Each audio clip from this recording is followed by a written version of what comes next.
ज्यावेळेस सुप्रिया सुळे थांबा त्यांचा प्रश्न आहे काय.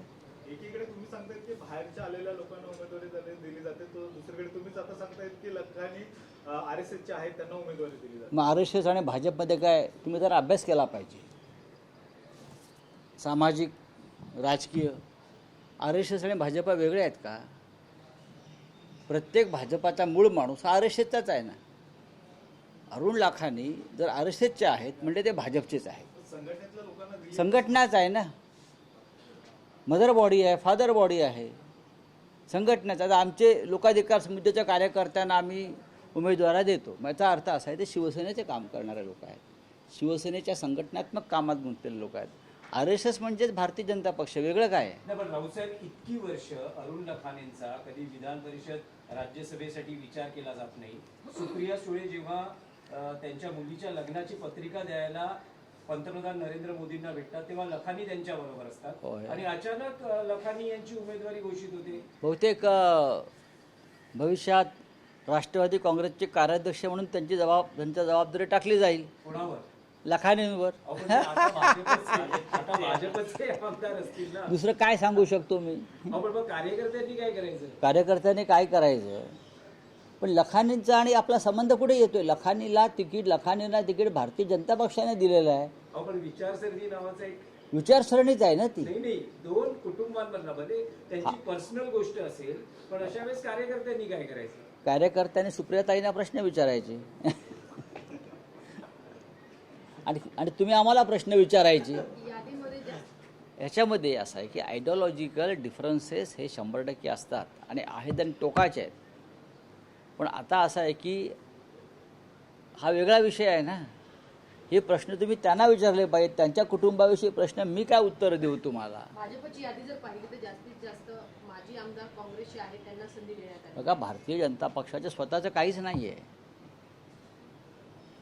देशभरामध्ये भारतीय जनता पक्षाकडे स्वतःचं काय आहे? पश्चिम बंगालमधला मुख्यमंत्री हा काँग्रेस आणि तृणमूल काँग्रेसचा आहे. आसामचा मुख्यमंत्री हा पूर्णपणे काँग्रेसचा आहे.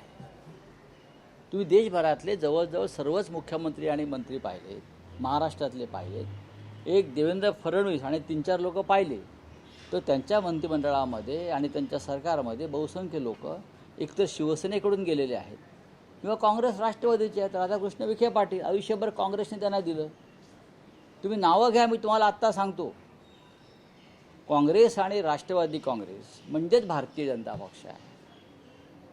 हे काँग्रेस मुक्त भारताची घोषणा त्यांनी केली होती मोदींनी. काँग्रेस मुक्त भारत.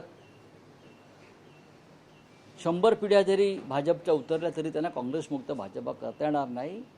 उलट मोदींनी भारतीय जनता पक्षाची काँग्रेस युक्त भाजप केलेली आहे. काँग्रेस युक्त भाजप. ते ज्योतिराजे शिंदे कोण आहेत? जतीन प्रसाद कोण आहेत? त्यानंतर आता जे सम्राट चौधरी नावाचे भाजपचे बिहारचे मुख्यमंत्री आहेत ते कोण आहेत? कोण आहे? स्वतःचं कुठे आहेत तुम्ही? त्या मानानं अरुण लखानी हे स्वतःचे.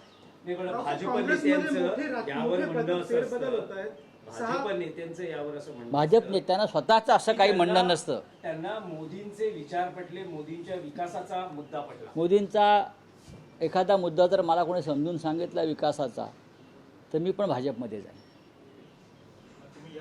भाजपमध्ये मला सांगावं की मोदीने हा विकास केला. मी सांगू शकतो पंडित नेहरूंनी हा विकास केला.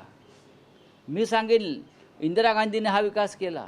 राजीव गांधींनी काय केलं? महाराष्ट्रात शिवसेनेचं राज्य असताना मनोहर जोशींच्या नेतृत्वाखाली आमच्या सरकारनं काय केलं? बाळासाहेब ठाकरेंनी, माननीय हिंदुहृदय सम्राटांनी काय केलं? पण मोदींनी काय केलं हे जर कोणी मला सांगणार असेल तर मी शांतपणे ते ऐकेन. आणि माझं जर मतपरिवर्तन झालं त्यानंतर तर मी मोदींचं भजन करेन. पण हे 1 नंबरचे भंपक आणि खोटारडे लोक आहेत. भ्रष्टाचाराविरुद्ध लढण्याच्या गोष्टी करायच्या, भ्रष्टाचारमुक्त देशाच्या गोष्टी करायच्या आणि देशभरातले सगळे ओवाळून टाकणारे भ्रष्ट गुन्हेगार हे आपल्या पक्षात घ्यायचं. हा मोदींचा विकास असेल तर तो मला मान्य.